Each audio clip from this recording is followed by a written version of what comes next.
नमस्कार दोस्तों, आप सभी का शिक्षण शाला में स्वागत है। और आज हम बात करेंगे हिंदी के उपसर्गों के बारे में। कल हमने संस्कृत के 22 उपसर्ग पढ़े थे।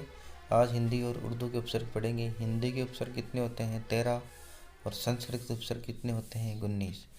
तो सबसे पहले यह पता होना चाहिए कि हिंदी के उपसर्ग आए कहाँ से। हिंदी भाषा में संस्कृत के उपसर्गों में परिवर्तन करके तद्भव रूप में प्रयोग किया जाता है।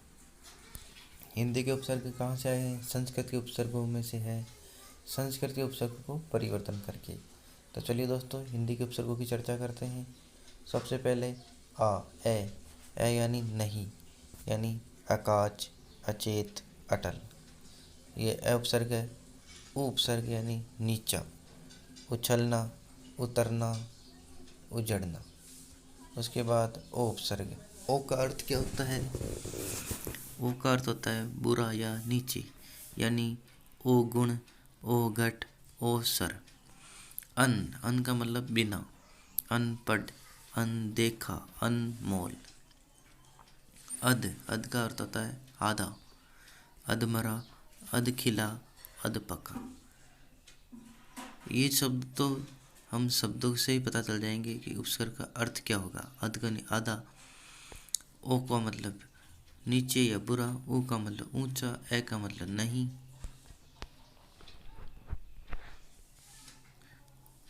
अन उपसर्ग यानी बिना, अनपढ़, अनदेखा, अनमोल। अध है यानी नीचे, अधोपतन, अधोमुख, अधोगत। नीचे की ओर पतन, नीचे की ओर मुंह और नीचे की ओर गत। उन वाला इंपॉर्टेंट है दोस्तों, एग्जाम में पूछा गया है। एक कम यानी 59, 49, 79। क्या या कु यानी बुरा या कठिन। कपूत, बुरा पूत, कूढ़ंग, बुरा ढंग, कुचाल, बुरी चाल। नि यानी विपरीत, निडर, निशान, निकपट। सयसु यानी अच्छा, सपूत, सुजल, सुजीव, सुयस और सुक्रांत। भर यानी भरा हुआ या पूरा, भरपूर, भरा हुआ पेट। भरसक, पूरा प्रयास, भरमार। इसके अलावा चो वाला भी इम्पोर्टेंट सबसे पता है। चार, चोर, मासा, चार माह का समूह। चौराहा, चार राह, चौखुट। ती यानी तीन, तिरंगा, तिपाही, तिपाही और तिमाही। दो यानी दो, ये तो शब्दों से अर्थ पता चल रहा है इनका। दुनाली, दुरंग, दुमुह। पर ये इम्पोर्टेंट है। दूसरा, पर का अर्थ क्या है?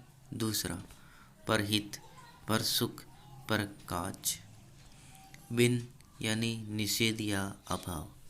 बिन देखा, बिन खाया, बिन ब्याह। चिर का अर्थ होता है सदैव, चिरकाल, सदैव के लिए काल, चिरजीवी, सदैव के लिए जीवी। चिर परिचित, सदैव के लिए परिचित। परा यानी विपरीत। ये परा वाला इंपॉर्टेंट है दोस्तों। विपरीत या पीछे। प्रभाव, पराक्रम, प्रकाष्ठा। बहु यानी ज़्यादा, बहु वाला भी ध्यान रखना। बहु का मतलब होता है अधिक या ज़्यादा। बहुमूल्य, जिसका कोई मोल नहीं हो, अधिक मूल्य। बहुमत, अधिक मत, बहुवचन। हिंदी में एक से अधिक संख्याओं के लिए, एक से अधिक पुरुषों के लिए, स्त्रियों के लिए बहुवचन शब्दों का प्रयोग किया जाता है। स यानी साथ, सहचर, सहगामी, सहयोग। सम यानी पूर्णता या साथ। समाचार, समागम, समापन। सम का उपयोग एक उसमें भी किया जाता है, जैसे संस्कार। तो ये जो ऊपर बिंदी आती है विसर्ग संधि में प्रयोग किया जाता है। विसर्ग संधि के नियमों के अंतर्गत एक ये बिंदी वाला जो मैं चंद्र बिंदु के रूप में चला जाता है। तो इन शब्दों का ध्यान रखना। जिस शब्द के ऊपर बिंदी हो वह सम वाला उपसर्ग होता है। एक होता है स्व यानी अपना, स्वदेश, स्वराज, स्वभाव। तो दोस्तों, ये हिंदी के उपसर्ग हो गए। अब हम कुछ उर्दू के उपसर्गों की चर्चा करते हैं। उर्दू के उपसर्ग 19 होते हैं। भारत में बहुत समय तक उर्दू व अन्य विदेशी भाषाएं प्रचलित रही, अतः हिंदी भाषा में उर्दू, अंग्रेजी आदि अनेक भाषाओं के उपसर्ग भी प्रयुक्त होने लगे। भारत में विदेशी भाषाएं प्रचलित रही थी, जिसके कारण से यहाँ उर्दू शब्दों का भी प्रभाव पड़ा। चलिए दोस्तों, उर्दू शब्दों की चर्चा करते हैं। अल उपसर्ग, इसका अर्थ होता है निश्चिंत। अलविदा, अलबेला, अलमस्त। ना यानी रहित, नालायक, नापसंद, नापाक। एन यानी ठीक, अपन कहते हैं ना ठीक एन मौके पर आया, तो एन का अर्थ होता है ठीक, एन वक्त, एन नायत, एन मौका। ला यानी बिन, लाचार, लाजवाब, लापता। बंद यानी बुरा, बदनाम, बदजात, बदतमीज। बा यानी अनुसार या साथ, बाकायदा, बाअदब, बाइज्जत। जज कहता है ना, किसी कोई भी मुजरिम होता है उसको कहते हैं, अगर वो मुजरिम नहीं पाया जाता तो उसको बाइज्जत बरी किया जाता है। तो अपन कहते हैं ना, बा वाला उपसर्ग प्रयोग करता है उसमें उर्दू के। ये बाइज्जत शब्द उर्दू का शब्द है। गैर यानी रहित या भिन्न, गैर हाजिर, गैर कानूनी, गैर मुल्क। खुश यानी अच्छा, खुश मिजाज, खुश किस्मत, खुश खबरी। कम यानी थोड़ा, कमज़ोर, थोड़ा कम, शारीरिक कमज़ोर। कम सिन, कम अकल, जिसमें बुद्धि कम हो वह होता है कम अकल। हम यानी साथ, हमदम। एक फिल्म भी आई थी, हम साथ साथ है। हम का क्या अर्थ होता है साथ। हमदम, हम सफ़र, हम राह। बिल्ला यानी बिन, बिल्ला का अर्थ क्या होगा, बिन, बिना।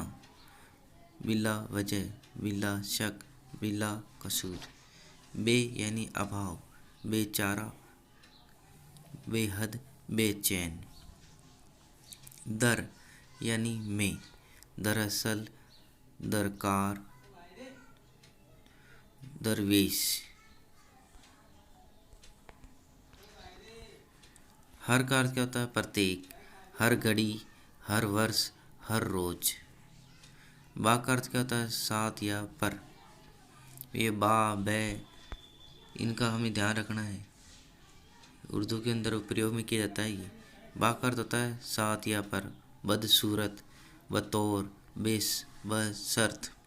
सर का होता है मुख्य या प्रधान, सरकार, सरदार, सरताज।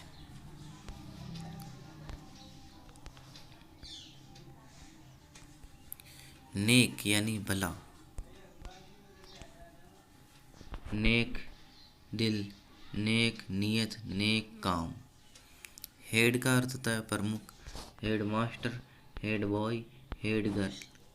सब यानी उप, sub inspector, sub division, sub committee. Half का अर्थ होता है आधा, half pant, half ticket, half shirt. और जनरल का अर्थ होता है प्रधान, जनरल मैनेजर, जनरल सेक्रेटरी।